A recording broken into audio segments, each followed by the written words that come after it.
Buenos días, soy Vanessa Vallejo y ustedes están escuchando el podcast del Pan Am Post. El feminismo es un tema que por estos días causa bastante polémica, incluso dentro del mundo liberal y libertario. Y bueno, en el podcast de hoy he invitado a Jorge Eduardo Castro, quien es un miembro muy conocido del movimiento libertario colombiano, entre otras cosas, por sus aportes en el tema de mujer y derechos de propiedad. Y él, pues como ustedes lo verán, tiene una posición un poco diferente a la mía, que yo por supuesto estoy muy contenta de escuchar y le agradezco mucho que venga a compartirla con nosotros. Y es que mientras que yo estoy de acuerdo con él en mi posición personal, en lo que yo creo que es bueno, no solo para una mujer, sino para cualquier hombre, respecto a que el trabajo dignifica pues al hombre y que es muy triste que alguien no pueda desarrollarse en un ambiente laboral, alcanzando metas y además teniendo la felicidad de poder conseguir sus cosas con el fruto de su esfuerzo, pues es que creo yo que esa es mi opinión personal y no más. No creo que se pueda relacionar directamente esa opinión con una sociedad liberal, porque también podría ser liberal una sociedad en la que, por ejemplo, todas las mujeres fueran amas de casa, si es que así ellas lo quieren. Y es que en el libertarismo hablamos de un marco de libertades, hablamos de que las mujeres, por ser individuos como los hombres, deben tener derecho a la vida, la propiedad y la libertad. De ahí en adelante, lo que hagan con eso, pues es cuestión de cada quien.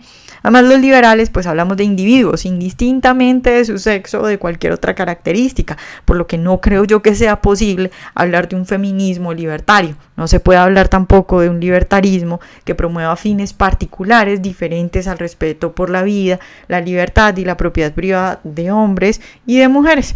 Y bueno, sin contar con que el feminismo desde su nombre ya olvida al individuo y habla de una tribu. Pero bueno, pasemos a la entrevista y saquen ustedes sus propias conclusiones.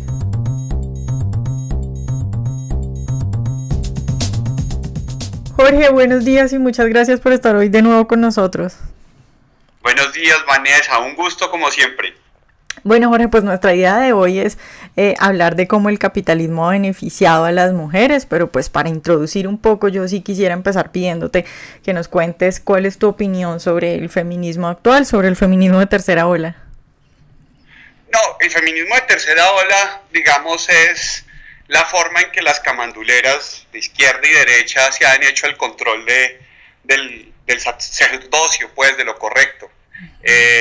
Están un poco es la forma en que reaccionó la tribu ante el individualismo de la emergencia del mundo liberal, y pues obviamente ya hay que calmar a estas camanduleras y a los camanduleros también que andan por ahí, que creen que pueden decirle a los demás lo que deben hacer y lo que no deben hacer.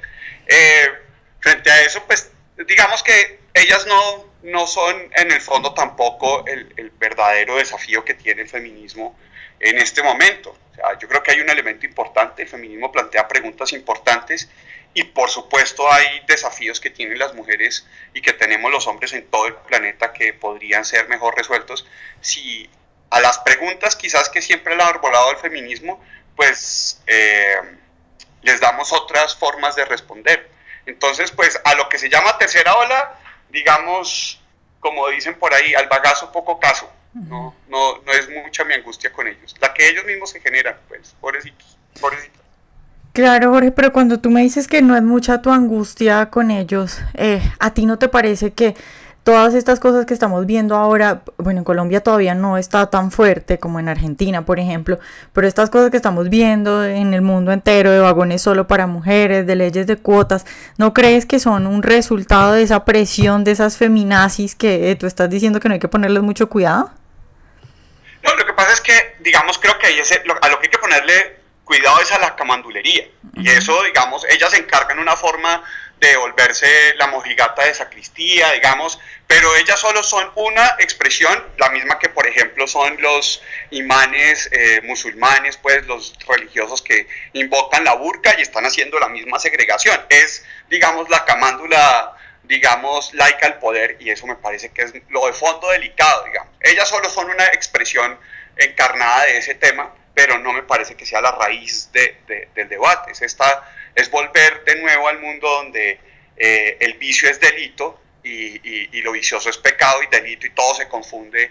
Eso es muy complicado. Eso sí es mi preocupación, digamos. Lo que creo es que ahí hay que afrontar otras preguntas, y por otro lado creo que las mujeres también necesitan otras reflexiones y los hombres necesitamos otras reflexiones que quizás en clave del feminismo de siempre se puedan responder. Entonces por ahí es donde va también mis tiros. Creo que no hay que ser solo reaccionarios a ellos, y creo que incluso si hay que ser reaccionario a algo, es en un nivel intelectual distinto al plano que ellos lo están planteando.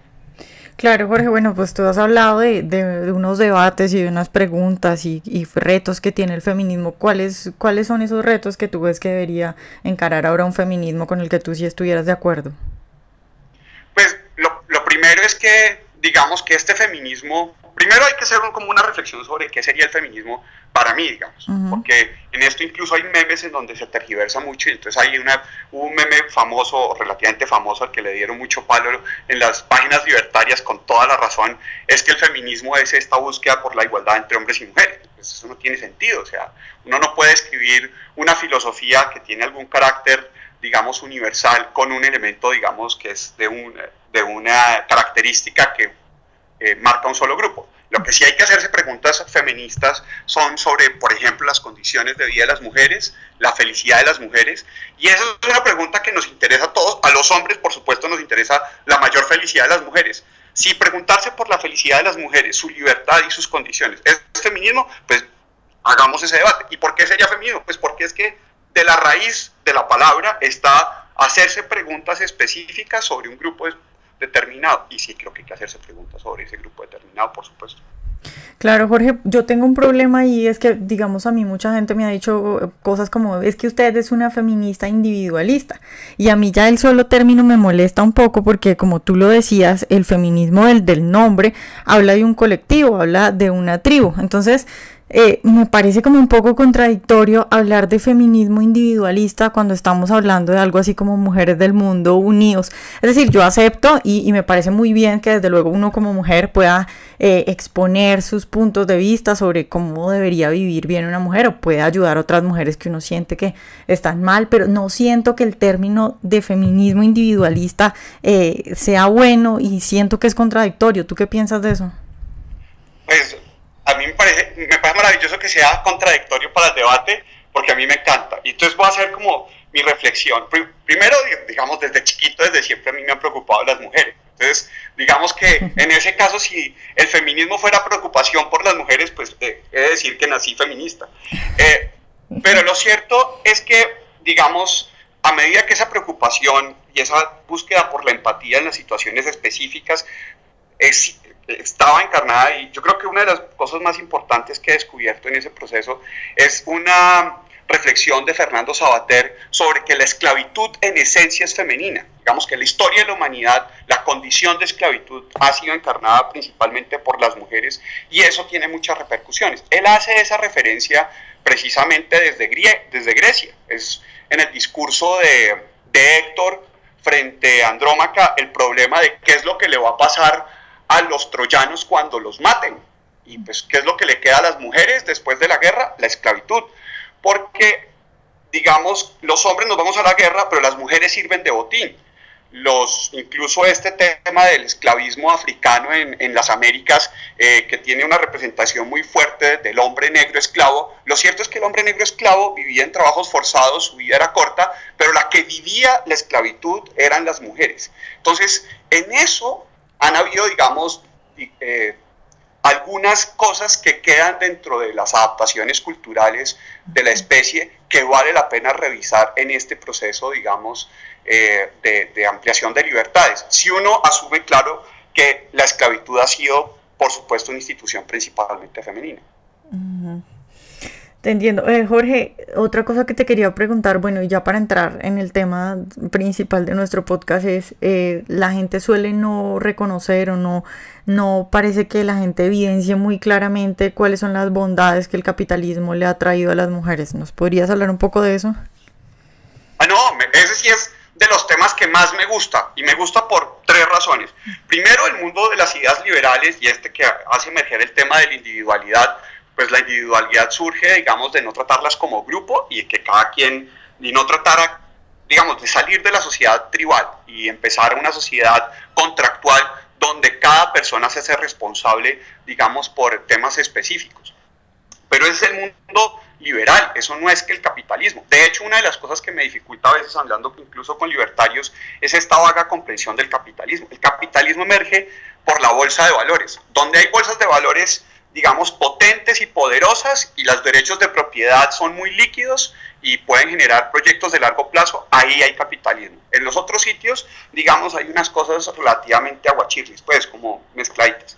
Entonces, eso, digamos que son estas bolsas de valores poderosas que permiten cooperar a la gente a largo plazo y desarrollar innovaciones hermosísimas, tiene su contraparte y son los derechos de propiedad contractuales que se suceden.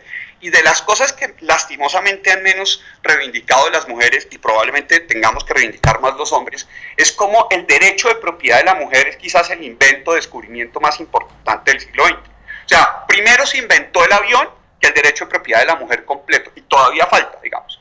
Pero en Colombia, por ejemplo, es alrededor de 1930 que las mujeres pueden empezar a tener con tranquilidad cuentas de ahorros. O sea, dicen, la mujer al trabajo, pues, ¿a quién le pagan el trabajo de la mujer? ¿Al marido? ¿Al hermano mayor? ¿Al papá? ¿Al tío que tiene la potestad sobre la que es impedida legalmente para hacerse con el dinero? Entonces, lo primero que hay que reivindicar desde un feminismo de corte individualista y liberal es el mínimo básico de derecho de propiedad, que es muy reciente, y eso me parece que es lo primero que tiene, digamos, el capitalismo, hace la pregunta por las condiciones contractuales de hombres y mujeres, de individuos en general, cómo se les paga por el fruto de su trabajo, y el fruto de trabajo no se puede pagar si no se reconoce el derecho de propiedad a alguien. Entonces, lo primero que va a hacer el capitalismo es que va a generar las condiciones para que las mujeres se pregunten sobre su derecho de propiedad, y eso es el primer gran beneficio del capitalismo. El capitalismo les permite a las mujeres ser dueñas de su salario. Porque es que la gente habla, digamos, de que el derecho de los trabajadores, pero los derechos de los trabajadores a una buena paga o a una mala paga o lo que sea, implica que tienen derecho a algo, y ese derecho a algo es la propiedad. Las mujeres no tenían derecho a la propiedad de su salario, es decir, que es una forma de no tener derecho a propiedad de su cuerpo. O sea, trabajan sin que les paguen, te vuelve punto, la esclavitud. O sea, una forma extendida de esclavitud es no ser capaces de abrir una cuenta de ahorros para que alguien les consigne su trabajo, sus tiempos laborales. Entonces, se supone que el capitalismo habla mucho de los empresarios, de las empresas, y yo incluso hablo del capitalismo como este tema de la bolsa de valores, pero el elemento más básico del capitalismo es que requiere gente con ingresos, y la gente con ingresos implica un derecho de propiedad sobre el salario. Entonces, no es posible que haya buenas asalariadas, ni siquiera asalariadas, punto, sin que haya derecho de propiedad de las mujeres. Y si uno revisa, por ejemplo, los derechos de propiedad de las mujeres en Rusia surgen después del mundo soviético. En Cuba, pues, ¿cuál es el derecho de propiedad de las mujeres? Ya no hay derecho de propiedad de la mujer, no han gozado de derecho de propiedad de la mujer. Entonces, ese es un tema que es fundamental, que solamente el capitalismo le permite potenciar a las mujeres después de siglos de esclavitud en donde ellas no han tenido derecho a movilizar su ingreso para las cosas que ellas quisieran, ahorrar, gastarse lo que quisieran. Claro, ese punto que tú dices es un poco a lo que yo iba antes cuando te decía que no entendía bien el nombre de feminismo, porque si uno ve, y por ejemplo Mises lo dijo muy bien cuando decía que si uno habla de feminismo, como aquel feminismo de primera ola en el cual lo que se buscaban eran derechos de propiedad e igualdad ante la ley, pues simplemente estaba hablando de un hijo del liberalismo. Entonces no es como que les estuvieran dando cosas especiales a las mujeres, sino que simplemente estaban reconociendo sus derechos que como individuo igual pueden tener. A eso iba cuando te decía lo del nombre de feminismo. Claro. Entonces, en eso, digamos, sería el elemento liberal del feminismo. Lo que pasa, y ahí es la segunda parte, y es como ha habido una tradición, digamos, muy larga de coacción hacia la mujer, en este campo especialmente, rezagos sí quedan. Y no solamente hay rezagos, hay reacción. Es decir, la mujer todavía no tiene derecho a hacer ciertas compras, pues todo este tema, digamos, de impedirles que, por ejemplo, compren o usen bikinis, que es la mejor prenda del feminismo liberal es el bikini. Si quieres, ahorita conversamos de eso. Pero el punto fundamental es que todo esto tiene que ver con que uno puede cambiar una institución, puede hacer una lucha política, pero el trabajo cultural del desarraigo, digamos, de las instituciones de la sociedad tribal desde la que venimos, todavía requieren proceso. Es decir, puede que hoy formalmente tengamos derecho de propiedad de la mujer, pero todavía vale la pena pensar que hay muchas cosas que hacer en el campo de las mujeres porque la apropiación en la práctica cotidiana de ese derecho de propiedad sea mucho más expedito, ¿sí? Y en eso pues hay cosas maravillosas que se han intentado hacer desde hace rato, pero pues es todo un campo de acción que me parece que solamente feministas de corte liberal, hombres o mujeres, van a poder hacer con mayor coherencia. Claro, y yo entiendo que, bueno, hablamos de que históricamente sí ha habido un rol de esclava de la mujer, aunque incluso eso tampoco me queda tan claro, porque un hombre podría decir que, bueno, que a los hombres también les ha tocado muy duro, diferentes circunstancias, pero pues les ha tocado duro. Pero bueno, el punto que yo quisiera preguntarte es, ¿cuáles son esos rezagos que tú ves en este momento? Pues obviamente en la sociedad, por ejemplo, latinoamericana, ¿qué rezagos ves así en la cultura que uno pueda decir los hombres o que hay una opresión contra las mujeres? Opresión hay, digamos, del Estado contra todos, pero las adaptaciones son distintas frente a hombres o mujeres.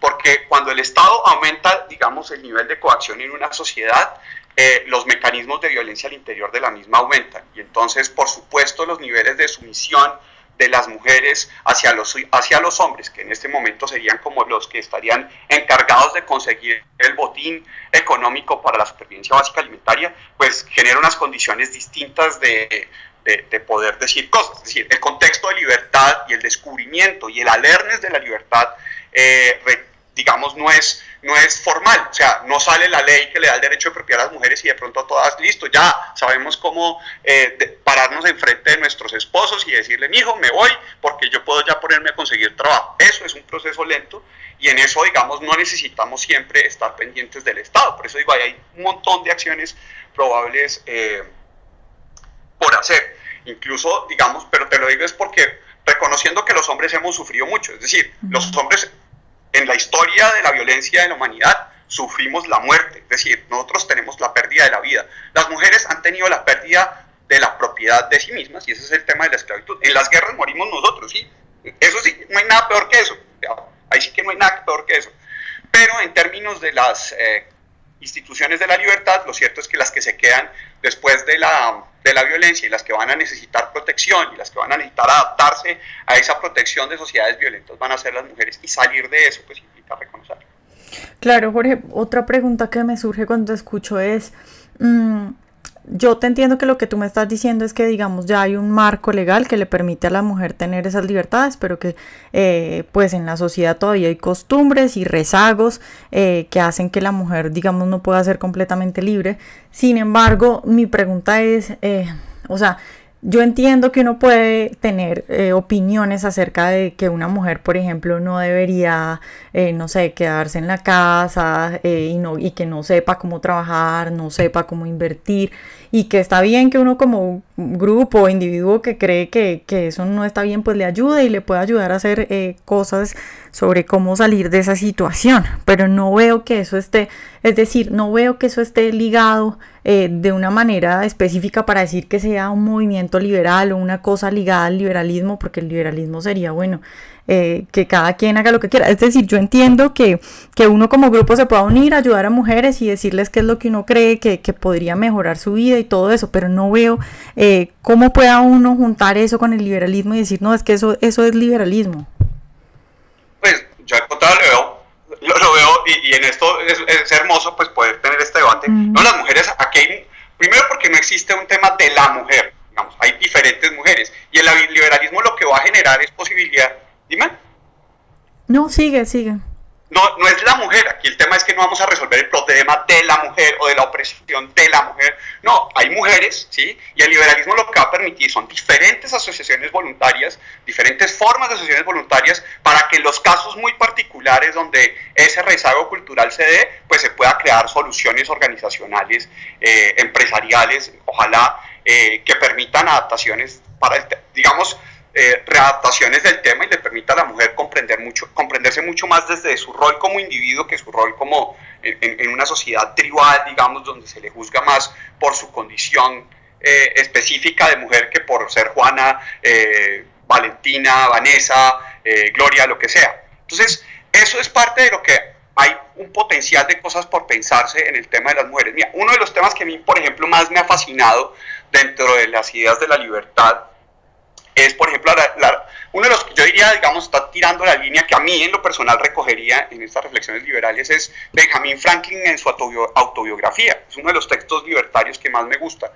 No es libertario per se, esos que salen en las colecciones libertarias. Además, Benjamin Franklin no está, digamos, en el Olimpo de los libertarios de los padres fundadores, pero hace una reflexión muy interesante sobre educación femenina en clave capitalista que a mí me parece que hay que resaltar. Él dice, mire, ¿por qué no más mujeres aprenden de contabilidad y finanzas como hacen las holandesas? Y cuenta el caso de un socio que tuvo en otra ciudad, que el tipo no era muy bueno en los negocios, necesita morirse el hombre para que la mujer que sabía de contabilidad y finanzas tomara enfrente el negocio y pues digamos lo echó para adelante para después dárselo al hijo, porque finalmente ella lo podía hacer mientras era viuda, pero volvía bajo la tutela de un hombre en el momento en que él se hizo mayor de edad.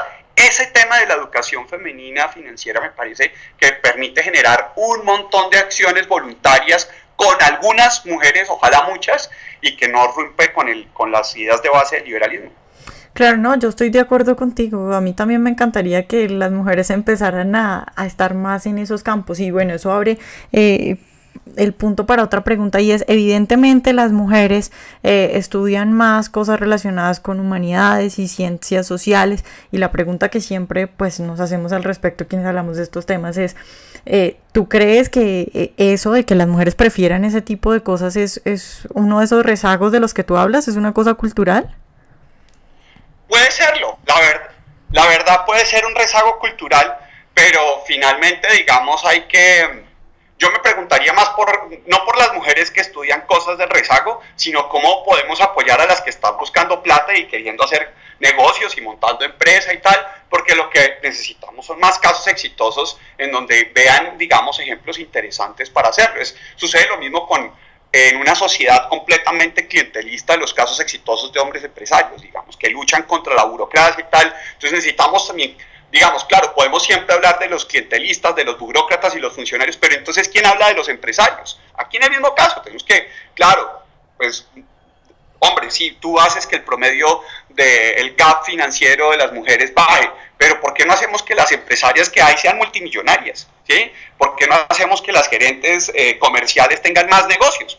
Y entre más ricas sean las mujeres que están dispuestas a ser ricas, porque reconocen el valor del derecho de propiedad, pues podemos estar mandando la señal que en vez de estar diciendo es que como usted está estudiando una carrera de cuidado, entonces no gana lo mismo que un hombre, no se queje. No, pues venga, ¿quiénes son las que no se están quejando y están queriendo dar plata? Metámosle a ellas con toda, y hagamos que sus negocios, que seguramente tienen muy buena awareness, pues surjan con impacto y sean fuente de ahorro y de inversión para sus compatriotas o sus conciudadanos, pues contemporáneos mejor incluso. Bueno, Jorge, pues ya para terminar quisiera preguntarte por el caso polémico de Maluma, el cantante de reggaetón colombiano que sacó una canción que se llamaba Cuatro Babies, y que bueno, hubo todo un escándalo porque pues muchas mujeres se sintieron ofendidas, y también pues desde colectivos feministas ofendidas por eso. ¿Cuál es tu opinión al respecto de este caso? Ay, Vanessa, es así que te lo voy a conectar con un tema que puse ahí, y es que te había dicho que lo quería conversar, y es el tema del bikini. Yo creo que la expresión del feminismo liberal se resume en el bikini. El bikini refleja tres cosas que a mi juicio son muy importantes. Lo primero es libertad política de poder usar, digamos, ese tipo de prendas. También, pues obviamente una libertad cierta psicológica, que es, me importa un carajo lo que la gente piense de mí en bikini. Puedo no verme tan bien como otra, pero ¿y qué me importa la otra? El tema es que a mí me gusta. Y ese derecho a mi libre expresión a través de mi cuerpo en bikini me parece maravilloso. Eso requiere cierto grado de individualización. Y tercero, y este es uno de los temas conectados con el tema del capitalismo, es que para tú usar bikini necesitas tiempo de ocio, ahorro, buen ingreso, y eso solo lo permite el capitalismo. O sea, poder usar un bikini como disfrute, 2 horas al lado de una piscina, una playa, un río, usando bikini, eso implica, digamos, una capacidad productiva de la sociedad que solamente el capitalismo le da. Entonces, para mí el bikini es esta cosa maravillosa, ¿cierto? Y una sociedad que tiene un claro talento por este tema de los bikinis es la antioqueña en Colombia. Maggi, que es una marca de bikinis, acaba de ser seleccionada por Louis Vuitton para estar en sus tiendas. Esa misma sociedad que tiene tan claro esto del bikini produce un tipo que es se llama Maluma, que es un reggaetonero, que es un provocador maravilloso de las camanduleras de izquierda y de derecha, de la hipocresía de lo que deben o no hacer las mujeres. Con una cosa que es además terrible, y es que yo creo que ninguna de las camanduleras de izquierda o derecha que se sonrojan con los videos de Maluma han escuchado las letras. Porque las letras de Maluma son en el fondo la cosificación del hombre. O sea, yo cuando le pregunto a mis alumnas sobre el tema de Maluma, lo único que hacen es pasar saliva y abrir la pupila, ¿cierto? Maluma les despierta el deseo sexual femenino y no hay nada más importante o era más importante que el tema el de que la mujer pueda reconocer y validar su propio deseo sexual. Y uno ve las letras: Sin Contrato, El Perdedor, incluso Cuatro Babies, y aquí este es un hombre que es un dulcecito y que las mujeres tienen derecho a por lo menos pasar saliva y pensar en él. Y está muy bien, y eso me gusta, y eso implica que Maluma está poniendo la bandera en contra de las camanduleras y los camanduleros, y está reconociendo que las mujeres son sujeto de deseo sexual y que los hombres, gracias a Dios, también somos objeto de deseo sexual, porque en el fondo también todos queremos ser un Maluma. Claro, no, y tienes toda la razón. Yo también había pensado lo mismo, que yo creo que estas mujeres no han escuchado la canción, porque si uno se pone a escuchar Cuatro Babies, habla de cuatro mujeres, incluso dice que dos están casadas y que se divierten con él. Entonces uno se pregunta, pero estas mujeres, ¿por qué no se supone que están a favor de la libertad de las mujeres? ¿Qué es lo que les molesta de la canción? No, es que pues nada, yo no sé si es que solamente como están tan centradas las camanduleras, se sientan tanto en criticar como método a las mujeres como objeto de represión, entonces no están pensando. La verdad es que no piensan, solamente reaccionan ante su escándalo y ante su prejuicio. Y la verdad yo creo que tenemos que agradecerle mucho a los reggaetoneros. Yo quisiera que digamos, incluso le pediría, si de pronto alguno de los del movimiento libertario en Colombia escucha esto, de verdad que Maluma merece ser un libertario honorífico, porque la defensa de la libertad no se hace solamente en las campañas políticas y electorales, en la cultura también, y nuestros reggaetoneros lo están haciendo. Además, antes de Maluma estuvo Juanes, que es la misma cosa, pues es un dulce para las niñas que se están con ganas de tener y no sentirse pecaminosas por ser sujeto sexual. Entonces, bienvenido Maluma, grande. Sabes que yo veo también en eso de Maluma y la reacción de las feminazis con sus canciones, lo veo muy similar a lo que sucede, por ejemplo, con las niñas que salen en Soho. O sea, uno ve a este tipo de feministas hablando de que sí, pues que en Argentina se acaba de hacer el tetazo, de que las mujeres pueden salir a la calle y salir sin ropa, pero cuando una niña, por ejemplo, sale en una revista como Soho, o se le ocurre, por ejemplo, ser actriz porno o alguna cosa así, a esa sí la condenan. Entonces es como una contradicción ahí que noto, igual que en el caso de Maluma, ¿no?